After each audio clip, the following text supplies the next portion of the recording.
Hello everyone and welcome back to Fan Interference with Wichita Wingnuts manager Pete Rose Jr. Fan Interference is a weekly program that gives you, the fans, the opportunity to ask the Wichita manager questions about the Wingnuts, baseball or sports in general, or just seek Pete's wisdom about life events that are going on. In this week's episode, Pete talks to us about how difficult it is to try to build a roster with veteran and rookie rules. We learn that Pete is pro-mascot, and Pete answers one of the most age-old questions of all time, Ginger or Mary Ann? So let's get right to Fan Interference. So let us welcome back manager Pete Rose Jr. Pete, let's first of all begin with your team updates for us. Updates. We made it back safe and sound from Gary, Indiana, a long trip up and a long trip back for a lovely 4-game set as usual, kind of par for the case, but we're doing just fine. We're progressing and everything seems to be working, and we're not going to try to fix anything. So updates are all good on our end. Had a nice 9-game win streak going on there too. Yeah, they guys have been playing well, and they just continue to go out every day, and they're on time and they play the game the right way, and wins just kind of fall into place. But it's good for them to start seeing their hard work starting to pay off for them. But had a good run. Got beat on Sunday, and we got a doubleheader today against Joplin, so we'll go out game 1 and be there at 5 and play the game the right way, and we'll see what happens.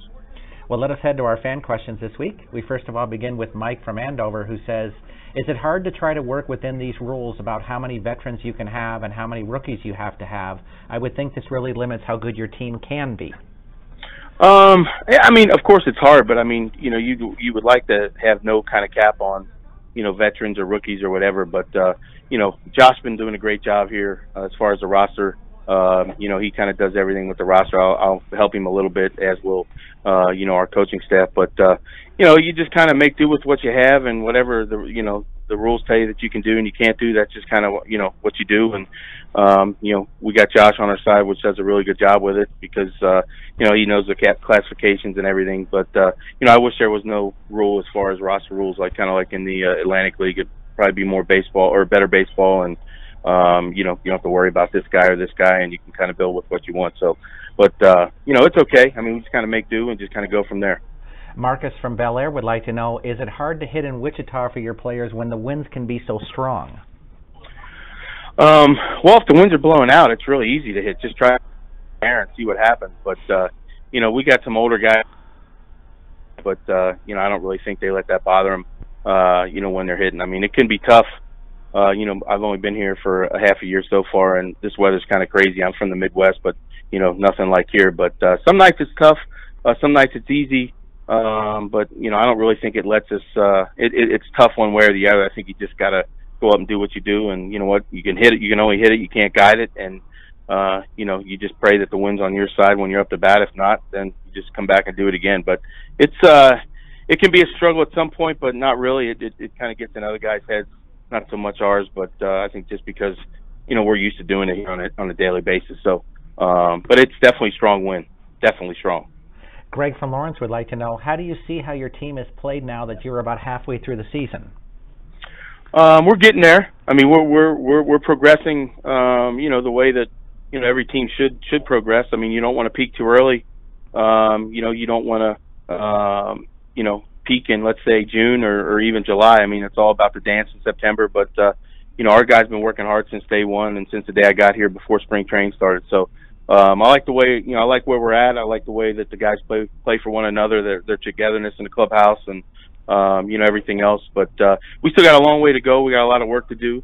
And, our guys, that's one thing about our guys. They'll come in and they'll keep working hard. And, I think hopefully we can peak at the right time and take a run at it, if we are lucky enough to get in the dance. But as of now, we're getting there. Let's put it that way. I think there's a lot of room for improvement. And I think if you ask all of our guys, they'll say the same thing. But, I love what I see, with these guys up to this point. And it's just fun to come to work every day and just try to stay out of their way and let them go out and do what they do. Along the same lines, Chuck from Wichita would like to know, as well as you guys have played lately, do you see areas for improvement? Definitely. I mean, I think you can improve. Every day you come to the ballpark, you can improve, because last time I checked, nobody has not given up an earned run, and nobody is perfect as far as hitting 1,000 or hadn't made any errors. So I think, it's a tough game as it is, as we all know baseball is. But definitely, I think guys want to come in and improve every day and improve on their approaches. Taking ground balls, making routine plays. Pitching, throwing strikes. But yes, definitely, I think every team can improve on a daily basis. I think that's what makes this great game that we love to play and watch so fun, because you can improve on a daily basis. Because it's just so hard to play, and there's always a different situation that comes up that maybe you haven't been in. So, but definitely, I think we can definitely improve. Jimmy from Derby would like to know, have you played in an all-star game, and what is that like? Yes, I definitely have. It's it's great. I mean, it's great to play with your peers and the best of the best in your league. And I think we had this question maybe a week. I think last week or maybe the week before, and it's great for all the build up. But once the first pitch or once you take your first at bat, it just kind of go back to just a normal game. But it's a lot of fun. But being a family man these days, I would rather take the 3 days and spend them at home with the family as opposed to going and managing or coaching an all-star game. I think it's probably a little bit different as a player, just because especially in this league, that's probably scouted. But definitely a lot of fun. But once the game starts, it's just basically a normal game, and you just go out and compete and just keep doing what you're doing. Henry has an interesting question for you. He says, as a player, what is it like to be called into the manager's office? I would think it is incredibly nerve-wracking not knowing if you're going to be called because you are going to be moved up, or because you're being released, traded, or sent down, or do you know what you would be called in for? It's definitely, I mean, it's if you play this game long enough, you're going to experience being released or be traded or whatever it is. And, whenever I get a guy and call him in here, you just try to keep him at ease and just, hey, listen, just sit down and relax, whatever. But, being a player, I think if you have the sense that you're going to get released or you're going to get traded, you kind of know it's coming before it happens. That's just kind of how baseball is. But it's definitely nerve-wracking. Sometimes it's really unexpected. But it's just kind of part of the game, and I think if you play long enough, I don't really want to say that you know how to handle it, but I think you got a better grasp on it. As far as it feels like the end of the world, but it's not the end of the world. You got to pick yourself up and move on. If you are getting released, or if you're getting traded, now you got to go make meet new teammates, and do everything from the start. But it's definitely nerve-wracking. And but it's part of the game, and I think if you have a manager that can kind of make you feel at ease and kind of straight shoot you, not beat around the bush and tell you what you want to hear and just kind of tell you the truth, I think it makes it a lot easier. And that's what my experiences are as a player. I try to use as a manager to where you tell them straight up what their situation is, what's going on. And I think they can respect that more of somebody trying to beat around the bush and trying to tell you something you don't want to hear. As opposed to telling you what you need to hear. So, but it's definitely nerve-wracking, and any baseball player don't want to get called in there for those reasons. But you could get called in for a different reason. You're going to get, I got called in to, saying you're going to the big leagues. I mean, that's it's a lot better than getting released. So it kind of goes both ways. Len from Wichita would like to know, no offense to Spinner, but don't you think mascots don't belong in baseball games? I have kids, so I know. When you have young kids, I know they like the mascots. So we'll I'll jump on Spinner's back for this one, and I'll have his back. I'll say he's doing a good job, and I know it's hot out here on the turf, but it's just kind of how it's been for 100 years. They've always had a mascot, so I'm sure it'll be here for another 100 years. So we'll keep Spinner around and let him keep doing what he does, throwing ice cream sandwiches out and passing out Picasso pizzas. That's great to know that Pete Rose Jr. is pro mascot. Glad to hear. Yeah, exactly. Sure. Kendall from Salina would like to know, is transitioning from playing third base to first a hard one to make? It's actually an easy one to make because, first base, it's basically just a different angle. You're always in the game. I like playing first better just with my personality, but it's just a different angle. And the only difference is you got to worry about getting to the bag and your footwork at the bag. But, if you can play the infield, you can pretty much play anywhere, especially if you can play shortstop, you can play anywhere on the field. But it's really not that bad of a transition. It's just getting the spin on the balls and, getting your reads and just making sure you get the bag. That's the only thing. Chris from Newkirk would like to know, how come no one seems to stand in the on-deck circle anymore before they bat? Isn't it mandatory that they do so? No, it's more, they try to get an angle where they can see the pitcher and try to get timing that way. It all depends on where they put the on-deck circle at. I mean, some teams will have it kind of out of place. Some teams will have it, where it's supposed to be. But it's guys trying to get an angle just to kind of see the pitcher and kind of just you see what he's throwing, get his timing, that kind of stuff. But it's not mandatory. But if you go to different parks, you'll see that the on-deck circle's in different spots. Tyler from Cedar Springs asks, there is a lot of talk about bean balls, but what does it feel like to be hit by a 95-mile-an-hour fastball? It hurts. It hurts, but you can't rub it. And that's why I tell my guys, regardless of where you get hit, you better not rub it, because if you rub it, then you show a little sign of weakness. But it doesn't feel good. It definitely hurts, and it'll leave a mark, and you just hope the mark's not a big one, which it usually tends to be. Jenny from McConnell Air Force Base has a question that we're going to learn a little bit about Pete now. She says, I saw that Jimmy Chestnut guy ate like 50 hot dogs in 10 minutes on the 4th of July. How many hot dogs could you eat in 10 minutes? If we're talking Skyline cheese conies, I could probably eat 10 or 12. But regular hot dogs, I'm going to leave that to Joey Chestnut. I'm going to let him do them all because I'm going to enjoy them. That's a good hot dog with ketchup and mustard is right up my alley with a good bun. So I'm going to enjoy them. I'm not going to try to pound them. But if we're talking Skyline chili, then that might be a little different story. But I tend to enjoy them, so we'll let Joey keep pounding them hot dogs. Ben from Wichita asks, he says, Pete, did you know that July 4th was the day that Lou Gehrig gave his famous speech? I know you love your dad and think he is the best, but that was the best baseball speech of all time, don't you think? It was definitely a great baseball speech, but you're asking a question about a rose, and you bring a rose involved, so I'm kind of partial to 14 myself. But I love the Iron Horse, and he's right on the money. What a great speech! I mean, just to battle what he battled, and to get up there and talk the way he did.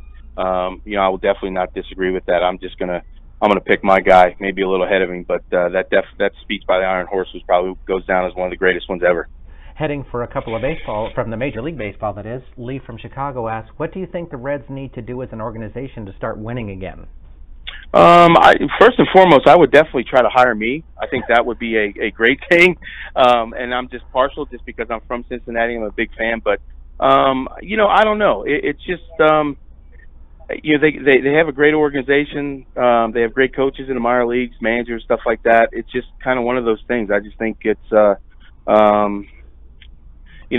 don't know if it's a change of atmosphere or, I don't know. I mean, I wish I knew because I could go down to the ballpark and just kind of sit down with Dick Williams, the GM, and say, hey, this is what you need to do. But unfortunately, I'm not that smart. But, I think it'll turn around. They got a great group of young pitchers, and their position players are actually really good. So you just have to ride the storm out this year and, kind of swallow your pride a little bit, and hopefully next year they can kick it back in the rear. Hear that, Cincinnati Reds? If you're smart, Pete Rose Jr. That'd be the. That's right. Hey, you said it, not me, man. I'm on board with that. Sheila from Chicago asks, the Cubs have really been struggling of late. Do you think there is any cause for concern for their fans? None whatsoever. I mean, we started off slow. We're not the Cubs. The Cubs are an unbelievable baseball team. They have an unbelievable manager to where, it's a 162-game season, and there's going to be ups and downs. And I think if you're going to panic just because the Cubs aren't playing the way that they should now, you might want to jump on somebody else's bandwagon.